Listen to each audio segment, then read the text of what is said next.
Hello my friends, कैसे हैं आप लोग। आई होप आप सभी अच्छे होंगे। और आज मैं आपके लिए एक ऐसा टॉपिक लाया हूं जो इंटरेस्टिंग भी काफ़ी है। और आप चाहे किसी परीक्षा की तैयारी कर रहे हो या ना भी कर रहे हो, अगर आप सामान्य चीज़ों में अध्ययन करते हैं, अगर आपको सामान्य चीज़ों में, सांसारिक चीज़ों में रुचि है, दुनिया के नए नए फैक्ट्स, नई नई चीज़ों को जानने के लिए आप हमेशा उत्सुक रहते हैं, तो आपके लिए आज की टॉपिक जो है मैं लेकर आया हूँ, ये बहुत इंटरेस्टिंग होने वाला है। तो आप इसको लास्ट तक देखिएगा एंड उसके बाद मुझे उम्मीद है आप कमेंट करने के लिए आप खुद मजबूर हो जाएंगे और अपनी प्रतिक्रिया देंगे, ये मुझे कहना नहीं पड़ेगा। ठीक है, तो चलिए स्टार्ट करते हैं। जैसा कि आप लोगों ने थंबनेल में भी देखा है, आज का अपना टॉपिक क्या रहेगा, नाम से तो परिचित होंगे ही। नाम है इसका, हिंदी वाले पहले सुन ले हमारे भाई, पेरी प्रशांत पेटी, जिसको एक और नाम कहते हैं अग्निवलय, इंग्लिश में कहते हैं पैसिफिक रिंग ऑफ फायर। ठीक, पैसिफिक रिंग ऑफ फायर भी बोलते हैं, द पैसिफिक रिम भी बोलते हैं, द रिम ऑफ फायर भी बोलते हैं। ये कई सारे नाम ऊपर लिखे हुए हैं। और द सरकम पैसिफिक बेल्ट भी बोला जाता है। ये इंग्लिश के नाम है, तो अंग्रेजी वर्जन है। चूंकि इंग्लिश के मैं काफ़ी शब्दों का प्रयोग करूंगा यहाँ पर, तो कोई भी दिक्कत होगी ऐसी मैं बताऊंगा। वैसे जियोग्राफी है, थोड़ा इंग्लिश ज़्यादा अच्छी होनी चाहिए। आइए लेट्स मूव, समझते हैं क्या है प्रशांत महासागर, पेरी प्रशांत पेटी क्या है, ये अग्निवलय क्या है, क्यों है, पूरा आपको विस्तार से मैं समझाने वाला हूं। आप लास्ट तक देखिए। सबसे पहली बात आती है कि सर ये पैसिफिक रिंग ऑफ फायर, ये जो नाम है इसका, या the circum Pacific belt, the ring of fire, पेरी प्रशांत पेटी, ये तो आपने नाम बताया। ठीक है, इसकी लोकेशन वगैरह क्या है, एक्चुअली ये एक अजूबा टाइप का है। पहली बात तो है, लोकेशन तो मैं आपको बताऊंगा ही। ये अजूबा है, अजूबा समझते हैं ना, जैसे कोई चीज वंडर्स ऑफ द वर्ल्ड, मतलब दुनिया की एक चमत्कारिक दुनिया है ये। जैसे आप देखते हो, ग्लोब देखते हो, तो उसमें भी एक ऐसी दुनिया है जो एकदम चमत्कारिक है। ऐसी दुनिया जहां पर भूकंप, ज्वालामुखी, सुनामी बहुत ज्यादा आते रहते हैं। नंबर ऑफ वॉल्केनोस, सुनामीज, है ना, अर्थक्वेक्स बहुत ज्यादा यहाँ पर आते हैं। आइए समझते हैं इसके बारे में, पूरी सिस्टम क्या है Pacific ring of fire. Actually अभी एक रिसेंटली घटना में पहले बताना चाहूंगा। यहाँ पे आप एक देखते होंगे टोंगा आइलैंड है। कहाँ पर है सर ये टोंगा आइलैंड, मैं आपको दिखा देता हूँ। ये रहा टोंगा आइलैंड। एक्चुअली 15 जनवरी की बात है, 15 जनवरी 2022, अभी इसी साल में यहाँ पर एक जो है अर्थक्वेक विस्फोट हुआ था, वॉल्केनिक इरप्शन हुआ था, माफ कीजिएगा। वॉल्केनिक इरप्शन जब हुआ, ज्वालामुखी उद्गार, इसमें बहुत ज्यादा धन जन संपत्ति की हानि हुई। और इसका जो एक कहते हैं विस्फोट का जो धमाका था, लगभग एक परमाणु बम से भी ज्यादा था। और इसमें पूरा तबाह हो गया है टोंगा में। और इसी ये जो काफी चर्चा में रहा था, और आपके लिए मेंस का सब्जेक्ट में क्वेश्चन भी बन सकता है यहाँ से। तो इस चर्चा में रहने के कारण क्या थे, इसके चर्चा में रहने के कारण था यहाँ पे हुई विनाशकारी इतनी ज्यादा जो हानि या आपदा कह सकते हो आई, जिससे क्या हुआ कि एक इसका पूरा आइलैंड ही तबाह हो गया है, टोंगा। ठीक है, तो ये इसी पैसिफिक रेंज में ही आ जाता है, पैसिफिक बेल्ट में ही आ जाता है। ठीक है, आइए हम समझते हैं कि क्या है पैसिफिक रिंग ऑफ फायर। चूंकि आप देखते हो, सबसे पहले मैं बताना चाहूंगा, क्योंकि मैंने पहले से ही बना रखा है, हमारे पास इतना टाइम नहीं होता है यहाँ। तो आप देखिए, अर्थ जो होती है इसकी 3 सरफेस होती है। सबसे ऊपर वाली को क्रस्ट बोलते हैं, उसके बाद वाली को मेंटल बोलेंगे, और देन उसके बाद जो लास्ट होती है इसको क्या बोलते हैं हम लोग, कोर। ठीक, अब चूंकि हम देखते हैं जो ऊपर की सतह है, जहां पर आपका मकान है, मेरा मकान है, जहां पर हम खड़े हैं, आप बैठे होंगे, देख रहे होंगे बढ़िया से लेटे हुए। ठीक है, तो ऐसी जगह को क्या क्रस्ट बोलते हैं। अब जैसे जैसे हम नीचे जाते हैं भाई, जैसे जैसे नीचे जाओगे क्या होगा, टेम्परेचर बढ़ेगा। जब टेम्परेचर बढ़ेगा भाई, डेप्थ जितना डेप्थ बढ़ाओगे, गहराई जितना नीचे जाओगे, उतना टेम्परेचर बढ़ेगा, जितना टेम्परेचर बढ़ेगा उतने ज़्यादा प्रेशर बढ़ेगा, तो प्रेशर बढ़ेगा तो जो सरफेस है उसकी स्टेट भी चेंज होगी, स्टेट चेंज होगी ना भाई। कोई चीज़ है दुनिया में स्टेबल ही रहना चाहेगी, कोई अनस्टेबल नहीं रहना चाहता है। मान लीजिए आप अभी गवर्नमेंट जॉब में नहीं हो, एक छोटी सी बात कहता हूँ, मान लीजिए आप गवर्नमेंट जॉब में नहीं है, कोई ऐसी तैयारी कर रहे हैं जो गवर्नमेंट जॉब की, या अभी आम इंसान है और आप चाहते हैं कि कुछ खास बन जाया जाए आम से, तो आम से खास बनने के लिए कुछ स्पेशल करना पड़ेगा, क्योंकि आप नहीं चाहते कि मैं अनस्टेबल रहूँ। दुनिया में कोई नहीं चाहता कि मैं अनस्टेबल रहूँ, सब चाहते हैं स्टेबल हो जाऊँ। इसीलिए इसकी सरफेस भी अपने आप को ढाल लेती है, तो जहाँ प्रेशर ज़्यादा होगा वहाँ लिक्विड में बदल जाएगी। यही होता है। क्या होता है, देखिए जब ऊपर डेप्थ, अब मैं इस इधर दिखाता हूँ, जब देखिए डेप्थ बढ़ेगी टेम्परेचर बढ़ेगा, टेम्परेचर बढ़ेगा प्रेशर बढ़ेगा, तो स्टेट क्या हो जाएगी, सॉलिड। अब हीट मिली सेमी सॉलिड, यानी मेंटल में जो हो जाता है वो सेमी सॉलिड। अब जब कोर पे जाते हैं, सबसे नीचे पृथ्वी के एकदम गर्भ में जब जाते हैं, वहां क्या हो जाता है, लिक्विड। अब लिक्विड में भी दो टाइप का होता है, एक बनता है मैग्मा और एक बनता है लावा। सर मैग्मा क्या होता है, लावा क्या होता है, हमने सुना तो इससे पहले बहुत बार, लेकिन इसका मतलब क्लियर नहीं हो पाया। तो देखिए भाई, जो मैग्मा होता है वो इनसाइड ऑफ द सरफेस बनता है, जो पृथ्वी के नीचे पिघलता रहता है वो मैग्मा है। जो बाहर निकलता है वॉल्केनिक इरप्शन के थ्रू, उसको हम लोग लावा बोलते हैं, जो सूख कर चट्टानुमा एक रॉक का शेप ले लेता है। आई होप क्लियर हो गई होगी बात। तो ये आपने देखा कि ये पृथ्वी के सिस्टम से पहले है। अभी मैं नाम नहीं ले रहा हूँ डायरेक्ट, वहां क्या समझे, पहले बेस समझिए कैसे बनता है। तो ये आपने समझा कि नीचे मैग्मा बनता है, अब मैग्मा ही बाहर आएगा, उसके लिए सिस्टम क्या है, आइए देखते हैं। ये एरो आप देखते जाइए। देखिए आपने ये देखिए कन्वेक्शन करंट थ्योरी एक होती है। तो कन्वेक्शन करंट एक्चुअली होती क्या है, हम जो बारिश वगैरह होती है ये सब रीजन इसी के हैं। अगर कन्वेक्शन करंट ना हो तो बारिश नहीं होगी। टेम्परेचर को रेगुलेशन इसी की तरीके से होता है। ज्वालामुखी जो आपका वोल्केनिक इरप्शन होता है वो भी यहीं से होगा। ये चीज मैं दिखाने जा रहा हूँ, ध्यान से देखिए। देखिए ये जो हमारी सरफेस है, ये रेड कलर से जो आपको मैंने दिखाई है, ये सरफेस है। जो ब्लैक डॉटेड है ये सरफेस के नीचे का सब मटेरियल भरा हुआ है, ठीक। यहाँ पे कन्वेक्शन करंट चलती है। कन्वेक्शन करंट क्या होता है, कोई चीज नीचे आएगी जब टेम्परेचर बढ़ेगा, और टेम्परेचर जब बढ़ जाएगा तो ये चीज ऊपर उठने लगेगी, और ठंडी होकर फिर नीचे, गर्म होने के लिए फिर ऊपर। तो यहाँ क्या होती है, ठंडी होती है, ठंडी होने के बाद नीचे आती है जितना जितना, तो यहाँ पे टेम्परेचर बढ़ने लगता है। टेम्परेचर जैसे ही बढ़ेगा फिर ऊपर भगेगी। तो इस जगह पर इतना बल लगाती, इतना बल लगाती, इतना बल लगाती, जैसे मान लो घर की एक दीवार है कोई पुरानी, ठीक, थोड़ा सा समझते हैं इस चीज को कि इतना बल लगा कि ये ऊपर निकल जाए। मान लो आप दीवार में घूसा मार रहे हो, टूट नहीं रहे। अब हमने क्या किया, एक बार सनी देओल जी को फोन कर दिया, कह रहे बता रहे, कह रहे तुम तोड़ने पर बैठोगे ना, ये 2.5 किलो कहाँ आता है, ये पड़ेगा दीवार पे, पूरा घर गिर जाएगा। और मार दिया घूसा, दीवार फट गई। सेम इसी तरह से धक्का लगता जा रहा। एक ऐसा समय आया, इतना तेज बल लग गया कि ये फाड़ के सरफेस ऊपर निकल गई। और ये जो मैग्मा था, नीचे वाला जो है ये मैग्मा है, ऊपर जो पहुंच गया ये बन गया लावा। अब ये जो ट्यूब टाइप की आपको दिख रही, और ये जब ऊपर लावा है ये फैलेगा, जो फैलेगा तो यहाँ पे लावा माउंटेन्स बनेंगे। ये जो है ये ग्रीन कलर वाला ये लावा माउंटेन्स है। सर ये जो पाइप टाइप का दिख रहा है ये क्या है, ये वेंट होती है, इसी को वॉल्केनिक पाइप बोलते हैं। एक्चुअली ज्वालामुखी यही है, ज्वालामुखी कुछ और नहीं है, वेंट ही होता है। अभी मैं ज्वालामुखी नहीं पढ़ा रहा हूँ, वॉल्केनो नहीं पढ़ा रहा हूँ, बट जब मैं आपको पढ़ाऊंगा बहुत डिटेल में पढ़ाऊंगा, और एकदम ऐसा कि एकदम मजा आ जाएगा भाई साहब। फिलहाल अभी ये देखिए, तो ये वेंट होता है ज्वालामुखी, और कुछ नहीं होता है, एक पाइप टाइप का होता है। इसके ऊपर बेलन के आकार का गोल गोल बन जाता है, जैसे आप गोल पाइप देखते हो। इसको बोलते हैं क्रेटर। जब ये लावा बाहर निकल जाता है सूखने के बाद, यहाँ पर क्या हो जाएगा, सूखने पर यहाँ पर कभी कभी जब बारिश हो जाती है तो क्रेटर झील बन जाती है, क्रेटर लेक। कोई क्रेटर लेक का सब उदाहरण दीजिए, यही होती है क्रेटर लेक, आपने सुना होगा। महाराष्ट्र में जब आप देखते हो अपने यहाँ, तो महाराष्ट्र में एक पड़ती है लूनार लेक, और लूनार लेक जो होती है वो इसी क्रेटर लेक का एग्जाम्पल है, बढ़िया सा। तो उम्मीद है आपको ये बात क्लियर होगी।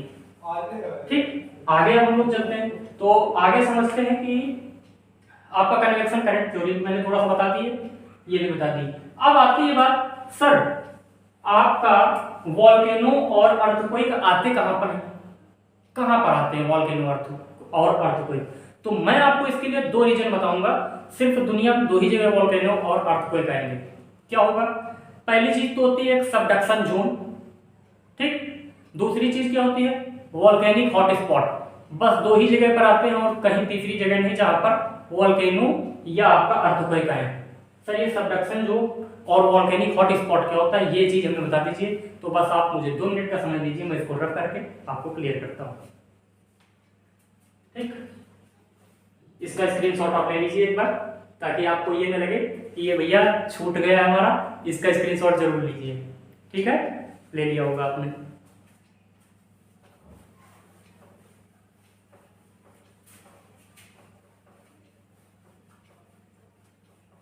अब मैं बस आपको 2 मिनट के अंदर बता देता हूं कि ये सबडक्शन जोन क्या है। भाई ये दो चीजें हैं। आपका क्वेश्चन है वॉल्केनो एंड अर्थक्वेक कहां पर आते हैं, मैंने बताया subduction zone and volcanic hotspot. मैं आपको दिखाता हूं, देखिए क्या होता है। मान लीजिए हमारे पास दो प्लेटें हैं। एक ये प्लेट है, इसका नाम क्या है? इसका नाम मैंने दे दिया P1। एक ये प्लेट है, इसका नाम दे दिया मैंने P2। इसकी डेंसिटी कुछ होगी, इसकी डेंसिटी मैंने मान लिया ρ1 है, इसकी डेंसिटी ρ2 है। सपोज दैट ρ1 डेंसिटी यानी P1 की डेंसिटी जो है P2 की डेंसिटी से ज्यादा है। डेंसिटी मतलब घनत्व भैया, तो जानते ही होंगे, ठीक। तो इसका मान लेट ρ1 इज ग्रेटर देन ρ2, ये बात हमने मान ली। अब इसके बाद करेंगे क्या? जब देखिए ये P1 है, ये P2 है,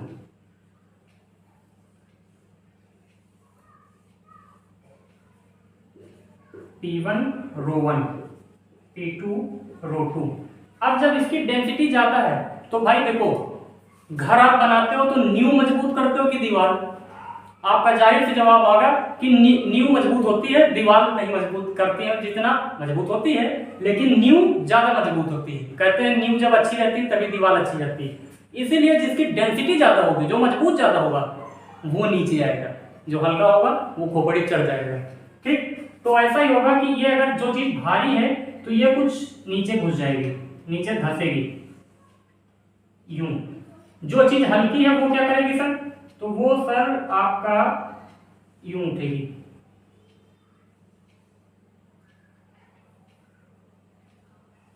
ऐसे। इसका जिस प्लेट का घनत्व तो ज्यादा है, डेंसिटी ज्यादा है, वो चीज सब नीचे धंस जाएगी, और जो चीज हल्की है वो चीज ऊपर आ जाती है। आप समाज में देखते हो जो पावरफुल रहता है उसका बैकग्राउंड ही अलग रहता है, और जो हल्का होता है वो उछलता रहता है।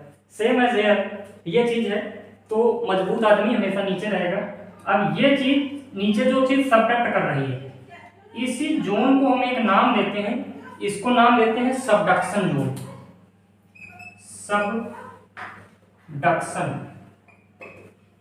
सबडक्शन जोन कहते हैं जो चीज नीचे धंस जाती है, जो ऊपर उठ गई। यहां पर माउंटेन टाइप के बनने लगते हैं। इन माउंटेन्स को हम लोग नाम देते हैं फोल्ड माउंटेन्स। Fold mountains. अब इसके मैं अभी इसमें उदाहरण भी निकाल के आपको दिखाता हूं, और ये तो उदाहरण है ही है। यहीं से अब जो सबडक्शन जोन है, यहाँ पर क्या है, नीचे पर जो मिनरल्स होते हैं वो उबलते रहते हैं, खौलते रहते हैं, तरल पदार्थ रहता है। यहाँ पर क्या होता है, मैग्मा यहीं पर बनता है। नीचे जो है माल्टन लावा जो होता है पिघलता रहता है, मैग्मा पिघलता रहता है। जब वॉल्केनिक इरप्शन होता है तो उसी के थ्रू, कन्वेक्शन करंट के थ्रू, ये चीज क्या ऊपर उठ करके बाहर निकलती है भ्राम से, और वो फट जाती है। इसी को ज्वालामुखी उद्गार, या हिंदी में क्या नाम देते हैं, वॉल्केनिक इरप्शन। आई होप आपको बातें क्लियर हो रही हैं, मजा आ रहा है, ठीक है। तो लाइक और शेयर कर दीजिएगा। इसको ये बात समझ में आ गई? तो यहीं पर सबसे ज्यादा भूकंप, ज्वालामुखी आते हैं, यानी अर्थक्वेक एंड वॉल्केनोज यहीं पर आते हैं। सेकेंड एक थिंक, और आपको मैंने एक चीज बताई है जिसका नाम क्या है, वॉल्केनिक हॉटस्पॉट। वॉल्केनिक हॉटस्पॉट क्या है? यानी ऐसी जगह जिसका हमें कोई अनुमान ही ना हो और उस जगह पर ज्वालामुखी आ जाए, ठीक, ऐसी चीज को हम लोग वॉल्केनिक हॉटस्पॉट कहते हैं। उम्मीद है आपको ये बात भी क्लियर हो गई होगी कि वॉल्केनिक हॉटस्पॉट क्या होता है। ठीक, तो अब मेरे ख्याल से आपको बताना है बस आगे की चीजें जो बची हैं। तो वॉल्केनिक हॉटस्पॉट क्या है आपको समझ में आ गया। इसका उदाहरण क्या होगा, उदाहरण एक है माउंट कैमरून। माउंट कैमरून कहां पर है, यहाँ पर लिखा है नीचे, अफ्रीका में है। अफ्रीका का माउंट कैमरून क्या है, ये वॉल्केनिक हॉटस्पॉट का एग्जांपल है। यानी ऐसे जो वॉल्केनोज जिनके आने का हमें रीजन नहीं पता होता है। ठीक, जिसका रीजन नहीं पता है वो क्या है, बिन बुलाए मेहमान है, तो उनको क्या बोलते हैं, हॉट स्पॉट है, गरम गरम चले आ रहे हैं, गरम जगह हिंदी में भी हॉट स्पॉट कह सकते हैं, क्या कहें, हिंदी का ज्यादा पता नहीं। तो उम्मीद है आपको थ्योरी क्लियर है। अब जब ये चीज क्लियर है तो क्या सर ये सबडक्शन के एग्जांपल से आप मिलेंगे? जी हाँ, बिल्कुल मिलेंगे। अब मैं आपको दिखाने जा रहा हूं, देखिए पैसिफिक प्लेट है आपकी। ठीक, ये ग्रीन कलर से जो शेडेड है, आप ध्यान से देखते चलिए, जितना ये ग्रीन कलर से शेडेड है, ये ऑस्ट्रेलिया है, ये इंडिया है। इंडिया और ऑस्ट्रेलिया को मिलाकर कौन सी प्लेट बनती है, इंडो ऑस्ट्रेलियन प्लेट। ऊपर आपकी कौन सी प्लेट है, यूरेशियन प्लेट, ये पूरा यूरोप और एशिया वाली। इसके बाद ऊपर क्या है, नॉर्थ अमेरिकन प्लेट है, नॉर्थ अमेरिकन प्लेट, क्लियर। नीचे क्या है, south American plate, south American plate. और बीच में क्या है, पैसिफिक प्लेट, पैसिफिक प्लेट। अब चूंकि पैसिफिक प्लेट भारी होती है, सबसे बड़ी है पैसिफिक प्लेट, तो सबसे भारी जो चीज है, अब अगर इसको हम यहां पर देखें, इस जगह पर देखिए आप पैसिफिक प्लेट, तो ये सबडक्ट करेगी, यहां पर सबडक्ट करेगी। और नॉर्थ अमेरिका जो है ये हल्की होती है, तो ये ऊपर उठेगी। अब जब पैसिफिक प्लेट और नॉर्थ अमेरिकन की प्लेट की अगर हम आपको कंपैरिजन करके दिखाएं, तो पैसिफिक प्लेट नीचे, नॉर्थ अमेरिकन प्लेट ऊपर, तो यहां पर कोई बनता है क्या, पर्वत। आपको सभी को पता होगा कि जी हां, आपके नॉर्थ अमेरिका में एक पर्वत बनता है जिसका नाम क्या है, रॉकीज। रॉकीज माउंटेन्स कहां है, नॉर्थ अमेरिका में। तो आपको ये बात क्लियर हो गई कि रॉकीज पर्वत कहां पर है, Rockies, Rockies mountain north America में है, इसी सिस्टम से बने। साउथ अमेरिका में क्या है, यहां भी पैसिफिक प्लेट नीचे सबडक्ट करती है, और यहां पर साउथ अमेरिकन वाली ऊपर जाती है। तो यहाँ पे क्या कौन सा बनता है, यहाँ पर भी एक बनते हैं जिनका नाम है हमारे महाशय भीषम पितामह ऐसा नहीं है, यहाँ पर बनती है एक जो पर्वत श्रृंखला है, दुनिया की बहुत बड़ी पर्वत श्रृंखला के नाम से जानी जाती है। अब उसका नाम क्या है बताएंगे, एंडीज पर्वत श्रेणी, एंडीज, एंडीज। ठीक, एंडीज पर्वत श्रृंखला कहां पर है, साउथ अमेरिका में है। और आपका रॉकीज पर्वत श्रेणी कहां है, तो रॉकीज आपका रॉकीज माउंटेन नॉर्थ अमेरिका में है।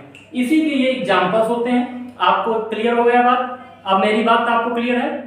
रिंग ऑफ फायर क्यों कहते हैं सर इसको, क्योंकि यहां पे सबसे ज्यादा भूकंप आते हैं। आप देखिए ऊपर लगभग 95% अर्थक्वेक्स इसी रेंज में आएंगे, 75% वोल्केनोस इसी रेंज में आते हैं, पूरी दुनिया के 75%, जिन 75 में से 450 लगभग है, 450 ठों है यहीं पे लगभग आते हैं। अब इन्हीं 450 में एक ऐसा देश है फिलीपाइन। फिलीपाइन देश क्या है, तो द्वीपों का एक समूह है, ग्रुप ऑफ आइलैंड्स है। फिलीपाइंस में मैं आपको बता दूं 100 जो है आपके 300 जो है यहाँ पर क्या है, वॉल्केनो पाए जाते हैं फिलीपाइंस में से, फिलीपाइन ग्रुप ऑफ आइलैंड्स में, जिसमें से 22 अभी भी क्या है, एक्टिवेटेड है। 22 अभी भी एक्टिवेटेड है, ये आगे लिखा है। इसीलिए लैंड ऑफ एक्टिव वॉल्केनोस किसको कहते हैं, फिलीपींस को। तो फिलीपींस ये रहा, फिलीपींस को क्या बोलते हैं, land of active volcano. Japan में सबसे ज्यादा भूकंप, सुनामी, अर्थक्वेक क्यों आते हैं, क्योंकि यहाँ की प्लेट कमजोर है। कौन सी, स्थलखंड वाली जो लिथोस्फीयर की प्लेट है वो कमजोर है, और जो पैसिफिक प्लेट की है वो तो मजबूत है। ये तो नीचे है, पैसिफिक नीचे धस जाती है, हल्की वाली यूरेशियन ऊपर उठ जाती है, और वो भड़ाम से फूट जाता है, और यहाँ पर ऐसी घटनाएं होती रहती हैं। जापान ऐसा देश है जहाँ पर टेक्नोलॉजी इतनी आ गई है, anti volcano technology, anti earthquake technology, जिससे जैसे ही आते हैं उनको पहले ही अलार्म हो जाता है, और वो अटेंशन हो जाते हैं, अपने में मजबूत हो जाते हैं कि हमें आगे ऐसे बचना है। ठीक, ये चीज हो गई। सर इसका रेंज कितना है? रेंज की अगर हम बात करें तो इसका लगभग 40,000 किलोमीटर की रेंज है। कितना रेंज अगर हम बात करते हैं, रेंज इसकी कितनी है? 40,000 किलोमीटर की रेंज है। आप समझ सकते हैं बहुत बड़े विस्तृत में फैला है। कहां से कहां तक फैला है सर? तो ये न्यूजीलैंड आप देख रहे हो, न्यूजीलैंड से होते हुए फिर आपका कहां पर है? टोंगा प्रायद्वीप, फिर आपका यहाँ पे कर्नाटक प्रायद्वीप, इंडोनेशिया प्रायद्वीप, फिलीपाइन प्रायद्वीप, जापान से आप जाओगे रसिया पे ऊपर अलास्का से north America, mid America and south America. तो अगर हम सीधे सीधे कहें तो ये नॉर्थ अमेरिका से होते हुए ये पूरा एक छल्ला बनता है। ये छल्ला कहां पर है? सॉरी, साउथ अमेरिका से बनते हुए न्यूजीलैंड तक पूरा एक रिंग की टाइप का बनता है, ऐसे। समझ रहे हो? अंगूठी में पहन लीजिए इसको, ऐसे ही मतलब दिमाग में इसको सेट कर लीजिए, ये याद हो गया होगा आपको। तो मैंने बताया ये पैसिफिक रिंग ऑफ फायर क्या है, समझ में आ गया आपको। सबसे ज्यादा भूकंप, सबसे ज्यादा ज्वालामुखी इसी रेंज में आते हैं। फिलीपाइंस उन्हीं में से एक है जहां पर सबसे ज्यादा है। वोल्केनो कितने? 300, जिनमें से 22 आज भी एक्टिवेटेड है। टोंगा के बारे में मैंने अभी बताया था स्टार्टिंग में, 15 जनवरी 2022, जहां पूरा तबाह हो गया है। आप जानते हैं ऐसा ज्वालामुखी उद्गार हुआ वोल्केनिक इरप्शन की पूरा आइलैंड ही तबाह हो गया। अब इसमें कुछ छोटी छोटी प्लेटें हैं, आपको ग्रीन कलर से दिख रही होंगी। ऊपर वाली मैंने इनको बताया नहीं, जुआन डी फुगा, छोटी प्लेटें हैं। देखिए मेजर प्लेट्स कितनी है? ये सब लिथोस्फीयर का पार्ट है। क्या करूंगा यहाँ जाके? प्लेट टेक्टोनिक थ्योरी है, वो अलग से मैंने पढ़ाई है, प्लेलिस्ट में आप पढ़िए जाके, मिल जाएंगी। और नहीं आप कहेंगे तो मैं दोबारा से पढ़ा दूंगा, ठीक, वो बात। यहाँ पर न्यूजीलैंड से लेकर के इसका एक्सपेंशन कहाँ तक है? आपका पड़ता है साउथ अमेरिका तक। ये पूरा एक रिंग शेप में बनता है। तो ये बात आपको क्लियर हो गई होगी। यही है पैसिफिक रिंग ऑफ फायर, और कुछ नहीं है। तो आज आपका कॉन्सेप्ट मैंने क्लियर कर दिया होगा, ये ऐसा मुझे उम्मीद है। बाकी कुछ छोटी छोटी प्लेटें हैं, जैसे आप जानते हो हमारा लिथोस्फीयर है। लिथोस्फीयर एक्चुअली प्लेट टेक्टोनिक का पार्ट है, यहाँ नहीं पढ़ाना चाहिए मुझे, और मैं अभी नहीं पढ़ा रहा हूँ इस वीडियो में, बस थोड़ा सा ओवरव्यू देता हूँ। लिथोस्फीयर जब ब्रेक डाउन हुआ 27 प्लेट्स में, जिसमें से 7 मेजर प्लेट्स थी और 20 माइनर प्लेट्स। 7 मेजर प्लेट्स में सबसे बड़ी यही है पैसिफिक प्लेट, और यही पैसिफिक प्लेट इन सब में काम कर रही है। और छोटी छोटी है आपकी 20 प्लेट्स, जिनमें सबसे छोटी नजाका है, कैरिबियन है, जुआन डी फुगा है, ऐसी कोकोस प्लेट है। तो आपने देखा नजाका, ये रही आपकी नजाका प्लेट, कहाँ है? साउथ अमेरिका के वेस्ट में। और कोकस मिड अमेरिका के वेस्ट में। जुआन डी फुगा अलास्का और रसिया के साउथ में है। ऐसे ही प्लेटें हैं, और बीच में पैसिफिक प्लेट है ये। तो ये जानते हो दबी पैसिफिक प्लेट सबसे भारी है, तो भाई जो मजबूत होगा बार बार नीचे जाएगा, जो हल्के हैं ऊपर आ जाएंगे, यही होता है। तो प्लीज, उम्मीद है आपको ये बात क्लियर हो गई होगी। अब आपसे एक रिक्वेस्ट है, स्क्रीनशॉट ले लीजिए ताकि आगे बढ़ना है। ले चुके होंगे।